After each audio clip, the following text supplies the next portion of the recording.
Gunnison Basin, Colorado, August 1882.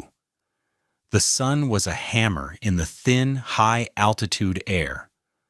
Below the jagged line of the Elk Mountains, the valley floor was a sweep of sage and dry grass, punctuated by the raw timber frames of a fledgling settlement.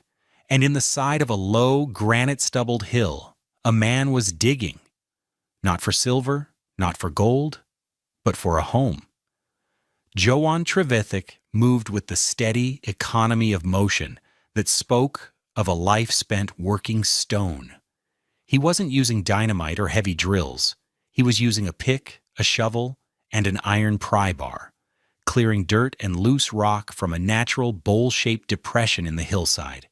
It was perhaps 40 feet across and 10 feet deep, a shallow scoop in the earth's flank. From the trail above, two men watched. Hale Bruckner, the freight hauler whose wagons were the town's lifeline, spat a stream of tobacco juice into the dust. "Still at it," he said, his voice a low rumble of disapproval. "Digging his own grave, if you ask me." His companion, a farmer named Silas Croft, shook his head. "It's the damnedest thing I've ever seen. A man with a wife and 2 young ones, and he's planning to live in a hole in the ground. It's not decent." Bruckner squinted, his gaze fixed on the growing pile of excavated rock. "He calls it a basin. Says the granite will hold the heat. I call it a mud trap. First big melt, that thing's going to fill like a bucket." He asked me about hauling 12-inch roof beams up from the railhead. I told him I wouldn't do it. My mules, my wagon, my time. I'm not wasting them on a fool's errand. A man wants to build a proper cabin, I'll haul his timber. I won't be party to drowning a family. The word spread through the small cluster of cabins. The Cornishman, the quiet quarryman who'd arrived the previous fall, was building something foolish, something mad. He was making a home where a coyote might make a den. The children whispered about it. The men mocked it over lukewarm beer at the end of the day. They called it Trevithick's folly. He heard the talk, saw the looks, but said nothing. He just kept digging. What did this Cornish quarryman, a man who understood the deep, slow pressures of the earth, understand about the physics of convection that the experienced frontiersmen, masters of the log cabin, had missed entirely? I'm going to tell you the story of Johann Trevithick, and I promise that by the end of it, you will understand the invisible enemy that defeated so many settlers. You'll learn how a simple understanding of moving air could mean the difference between life and death. If you find this kind of practical, historical knowledge valuable, take a moment to subscribe to our channel and let us know in the comments what you think the biggest challenge of frontier building was. Johann Trevithick was not a carpenter. He was not a farmer, nor was he a frontiersman in the way the Gunnison Valley understood the term. He was a man of granite, slate, and serpentine. Born in Cornwall, he had spent 20 years of his life in the Delabole Quarry, one of the oldest and deepest pits in England. His hands understood the language of stone, how to read its grain, where to place a wedge, how to split a 1,000-ton block with a patient series of taps. He understood that stone was not just a dead thing, it was a vessel. In Cornwall, he had carved cisterns, troughs, and stable bowls, heavy, immutable shapes that held water and blocked the ceaseless Atlantic wind. He thought in terms of mass, stability, and shelter. He had brought his wife Alara and their 2 children, Morwen and Paran, to Colorado for the promise of land and air that didn't taste of coal dust. But their first winter, in a hastily built, conventional log cabin, had been a lesson in a new kind of misery. It was a misery of 1,000 tiny failures. Johann had built their cabin just as his neighbors had, chinking the logs with a mixture of mud and grass. It looked solid. It felt sturdy. But the Gunnison wind, a relentless, scouring force born on the high peaks, treated it like a sieve. The cold was an occupying army. It found every pinhole gap in the chinking. It slid under the door, and around the window frames. Elara's cups of tea, left on the table overnight, would have a skin of ice by dawn. The cabin's single door, made of rough sawn pine, would shrink in the dry cold, and the wind would rattle it in its frame so violently that Piran would wake up crying, convinced a beast was trying to get in. Joanne would rise in the dark, stuffing rags into the gaps, a futile gesture against an invisible flood. The flour sacks in the corner grew stiff, the flour inside cold and hard-packed. They burned through their woodpile at a terrifying rate, the big iron stove glowing red-hot, yet the heat seemed to vanish as soon as it left the metal. The family lived in a small bubble of warmth 6 feet around the stove, while the corners of the single room remained arctic. That winter, Joanne didn't just feel the cold. He studied it. He watched the way the flame of a candle would gutter and dance, even with the door and window shut, revealing the unseen currents of air slicing through his home. The problem wasn't the logs. The problem was the air. His neighbors suffered the same fate, only they considered it normal. They built bigger fires. They wore more layers indoors. The family of Eli Vance, whose cabin was more exposed on a small rise, went through 12 cords of wood that winter. They were constantly chopping, hauling, and feeding the stove. Their cabin was a study in extremes, scorching heat near the fire, freezing temperatures near the walls. The condensation from their breath and cooking would freeze solid on the interior of the north-facing wall, a glittering, beautiful, and deadly layer of frost that proved just how much heat was being lost. These cabins were failing because of a principle Joanne understood from his work in the quarry: convection. In the simplest terms, heat moves in 3 ways: conduction, through direct contact; radiation, through electromagnetic waves, like the sun's warmth; and convection, through the movement of fluids, like air or water. On the high plains of Colorado, convection was king, and its agent was the wind. A log wall, even a thick one, has an R value, a measure of thermal resistance, of about 1.4 per inch. A 12-inch log wall, then, has an R value of around 16. That's not bad, but it's only half the story. The real enemy was air infiltration. Moving air is a thief. A 30-mile-per-hour wind on a 0-degree day doesn't make the air itself colder, but it strips heat from a surface exponentially faster than still air. This is the wind chill effect. Every tiny crack in the chinking, every gap around the door jamb, became a superhighway for heat to escape. The warm, light air inside the cabin would be sucked out, replaced by cold, dense air pouring in. The settlers were trying to heat the entire Gunnison Basin, one stove full at a time. It was a battle they could never win. Joanne knew he couldn't defeat the wind. It was a force of nature, as powerful and indifferent as the granite he used to quarry. But he didn't have to defeat it. He just had to get out of its way. That spring, as the snow melted and the ground softened, he walked the small parcel of land he owned not as a farmer looking for fertile soil, but as a quarryman looking for a stable bowl.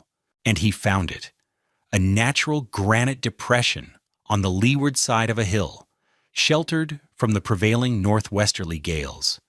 This, he decided, would be his wall. The earth itself. The work began in July. The mockery started in August. First, he meticulously cleared the basin of all loose dirt and fractured stone, shoveling it into a wheelbarrow and dumping it nearby. He wasn't just clearing a space. He was shaping it, squaring the corners, creating a level floor about 35 feet long and 20 feet wide. The exposed granite walls of the basin were solid, part of the hill's bedrock. He would not have to build 3 of his walls. Nature had already provided them. For his 4th wall, the one facing southeast, he used the very stones he had excavated. He was no master mason, but he knew how to choose flat, stable rocks. He dry stacked them, fitting them together with patient precision, filling the gaps with a thick, sticky clay he found at the bottom of the basin. This front wall rose from the ground until its top was level with the natural rim of the rock bowl. He left openings for a single door and 2 small windows. Then came the most critical part of the design, and the part that earned him the most ridicule. On the windward side of the basin, the northwest side, he dug a trench. It was about 8 feet deep and 5 feet wide, running parallel to the back wall of his home, but separated from it by about 6 feet of solid earth. To his neighbors, it looked like a defensive moat, another layer of his madness. "What's that for, Joan?" Silas Croft had called down one afternoon. "Keeping the buffalo out?" Joan paused, wiping sweat from his brow with the back of a dusty hand. "For the wind," he said, and that was all. He returned to his digging. The trench was a deceptively simple piece of fluid dynamics. Any wind cresting the hill would not slam down into his sunken roof. Instead, the air current would be forced to jump the trench, its energy dissipating. The trench created a pocket of dead, still air that would insulate the entire back of his structure. The roof was the biggest challenge, made more difficult by Hale Bruckner's refusal to help. 12-inch beams were out of the question. Joan had to adapt. He spent 2 weeks harvesting smaller lodgepole pines from a stand half a mile away, felling them himself and dragging them back with a borrowed mule. He laid these smaller 6-inch logs across the structure, packing them tightly together. Over this, he layered thick sheets of aspen bark, overlapping them like shingles. Then came the final, crucial layer. He hauled load after load of the sod he had carefully saved when clearing the site. He packed it a foot deep across the entire roof, encouraging the native grasses to reroot. When he was finished, his home had all but vanished. It was merely a slight grass-covered swelling on the hillside, with a single stone wall, a door, and 2 windows looking out over the valley. The top of his roof was flush with the surrounding slope. A man could walk right over it and never know a family lived beneath his feet. Alara had watched the construction with a quiet trust that bordered on miraculous. "It's a strange-looking house, Joan," she'd said one evening, her Cornish lilt softening the words. "But it feels quiet." "Quiet is warm," he'd replied. Hale Bruckner saw it differently. He rode by the day they were moving their meager furniture in. "Got your boat built for when the flood comes, Trevithick?" he'd yelled, gesturing at the sunken structure. "Because that hole is going to be a lake come spring thaw." Joan simply looked up from the wooden chest he was carrying and said, "The ground is graded, Mr. Bruckner. Water runs downhill."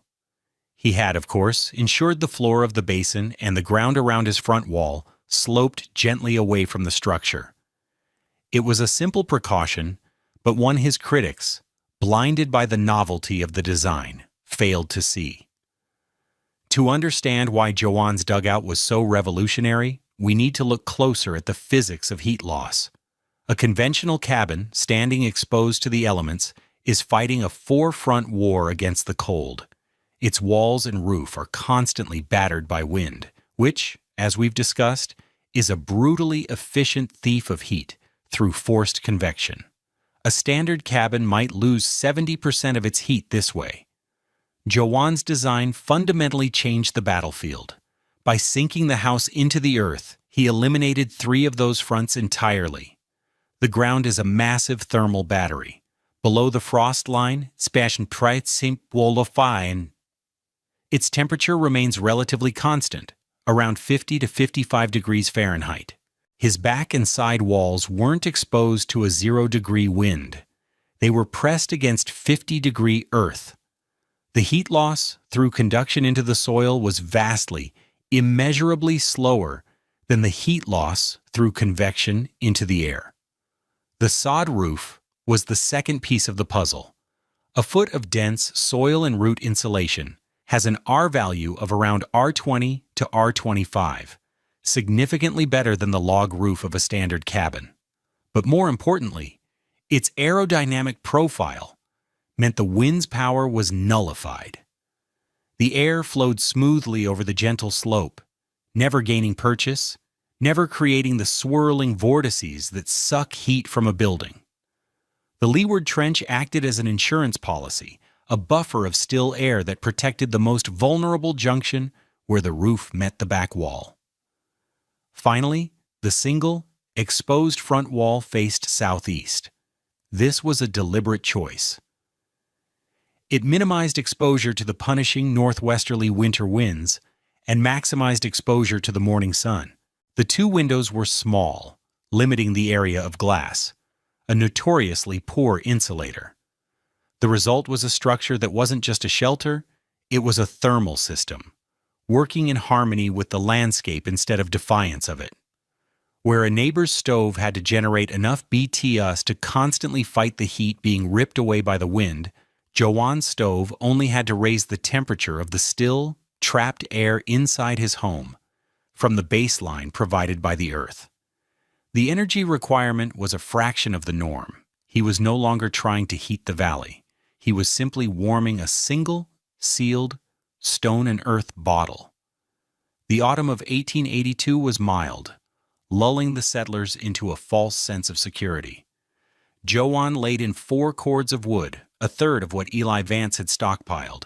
The mockery softened into a kind of pitying curiosity. The Trevithick family settled into their strange, quiet home.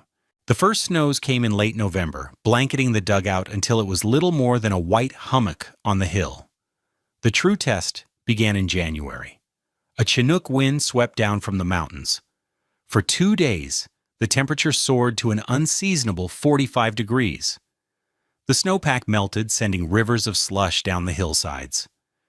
Hale Bruckner rode past Joanne's dugout and felt a grim satisfaction as he saw a stream of meltwater running past the front of the house, exactly where a pond should be forming. He was sure the place was flooding.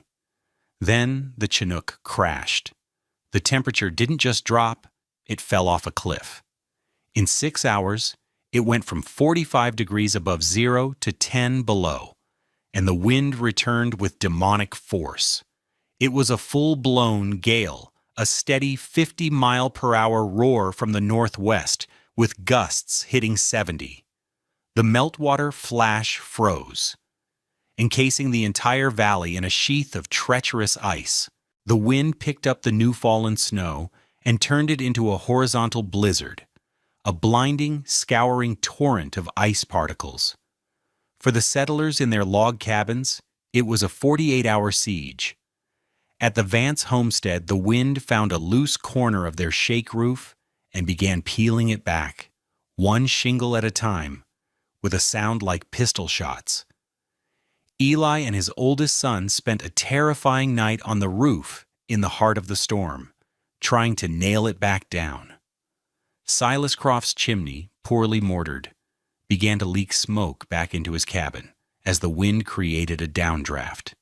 They had to douse their fire, huddling together in the dark under a mountain of blankets, listening to the cabin timbers groan under the strain. The noise was constant, a physical assault that frayed nerves and made sleep impossible. Every wall seemed to breathe the Arctic air. Inside Joan Trevithick's dugout, the world was different. The sound of the gale was not a roar, but a distant, muffled hum, like a faraway waterfall. There were no rattles, no groans, no drafts. The air was still, so still. The flame of their single oil lamp on the central table burned with a perfect, unwavering steadiness. It did not flicker. It did not dance. It was a tiny, placid sun in a universe of calm. Elara sat near it, mending a tear in Piran's shirt, threading her needle with ease on the first try. The children were asleep in their beds, buried under quilts, breathing the cool but not frigid air. The stove required only a single log every few hours, its gentle, radiant heat warming the stone walls, which in turn held that warmth and released it slowly. The temperature inside was a stable 60 degrees. The numerical contrast was stark. Outside, a wind chill of 50 below zero. Inside, a livable, quiet warmth, maintained with a fraction of the fuel. The image contrast was even starker. Eli Vance fighting for his roof in a blinding gale versus Ilara Trevithick calmly pulling a thread through a small piece of cloth. Hale Bruckner was caught out in the storm. He'd been trying to secure the canvas covers on his freight wagons, parked in a makeshift yard at the edge of town. The wind was a solid wall, tearing at him, stealing his breath. A gust, stronger than the rest, ripped the heavy canvas tarp from one of the wagons. It billowed up like a monstrous sail and went cartwheeling across the ice-crusted ground. It was a new tarp, and expensive. Cursing, Bruckner gave chase. He ran, slipping and sliding, his face numb, his eyes watering in the blast. The tarp snagged on a juniper bush near the hill where the Cornishman had built his folly. As Bruckner lunged for it, his feet shot out from under him on a patch of glare ice. He fell backward, tumbling down the short, steep slope, and landed with a painful thud in Joan Trevithick's wind trench. He lay there for a moment, the wind knocked out of him, expecting the trench to be a vortex of freezing air, even worse than the exposed plain. He braced himself for the cold, but it didn't come. He pushed himself up onto his elbows and was struck by a profound and baffling sensation. Stillness. The roaring of the wind in his ears had ceased. The air around him was perfectly, utterly calm. He could feel the fine, granular snow settling gently on his shoulders, not blasting him horizontally. He looked up. Above the lip of the trench, not 6 feet over his head, he could see the blizzard raging past, a ghostly white river moving at impossible speed. But down here, in the narrow channel Joanne had dug, there was no wind. None. He got to his feet, shaken. He was standing on the windward side of the dugout. Logic dictated this should be the coldest, most brutal spot on the entire property. He reached out a bare hand, expecting the stone of the buried wall to be painfully cold. He pressed his palm against it. It was not. It was cool, yes, but it felt neutral, almost warm. It was radiating a faint, deep heat from within. He stood there, dumbfounded, a big, practical man confronted with a physical reality that defied everything he knew. In the heart of a life-threatening blizzard, he had stumbled into a pocket of absolute tranquility. He scrambled out of the trench and worked his way around to the front of the dugout. Through one of the small windows, he saw it. The lamp.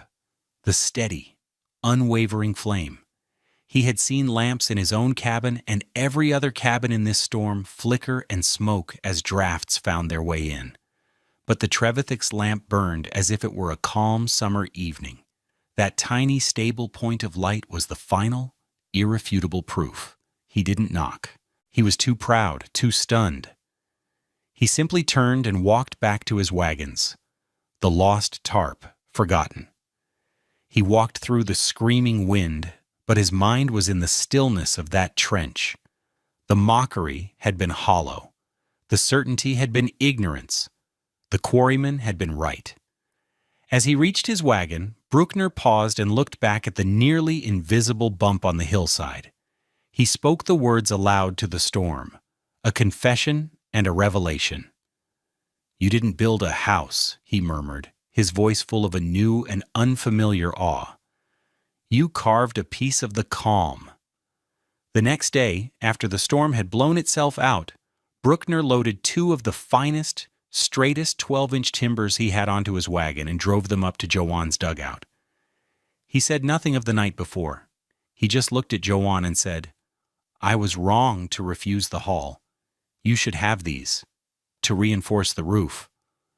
Joanne looked at the massive beams, then at the freight hauler. He nodded slowly. "Thank you, Mr. Bruckner. They will be a great help." The knowledge was shared without gloating. The apology was delivered without words. Respect had been earned. That was the beginning of the change. Hale Bruckner, the loudest critic, became the most powerful advocate. His work took him all over the region, to mining camps, ranches, and isolated way stations. And everywhere he went, he told the story of the Cornishman's dugout. He didn't talk about physics.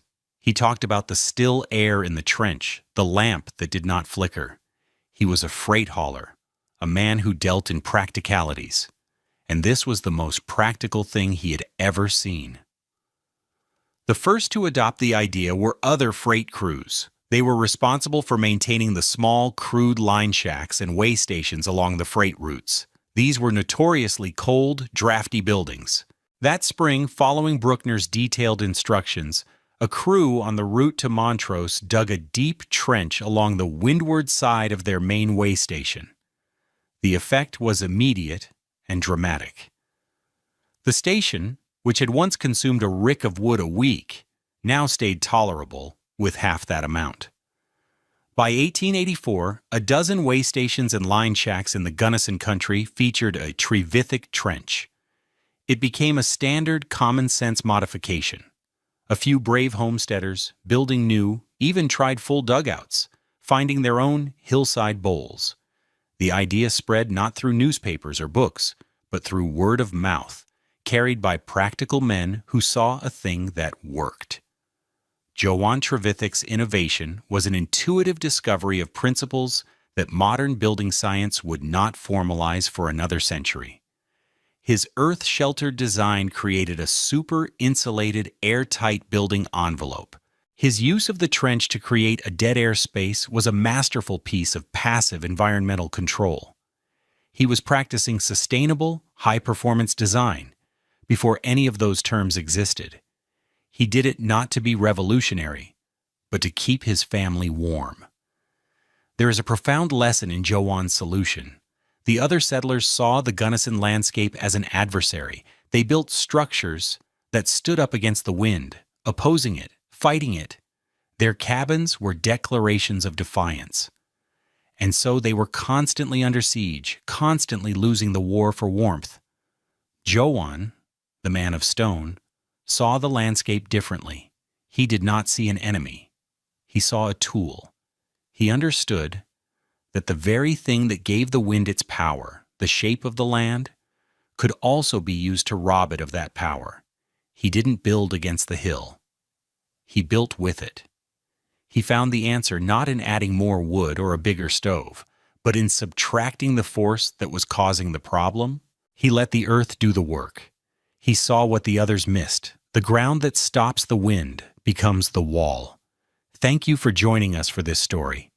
If you'd like to see more tales of frontier ingenuity, please consider liking this video and subscribing to our channel. And let us know in the comments. Have you ever seen an old building with a clever design feature like Johann's trench? Disclaimer: this video presents a historically inspired reconstruction for educational and storytelling purposes. The characters, names, and specific events depicted are fictional, but the techniques and scientific principles are based on real historical practices. The application of any building techniques today should be done in accordance with modern building codes, safety guidelines, and professional consultation. This content does not constitute professional, technical, or legal advice.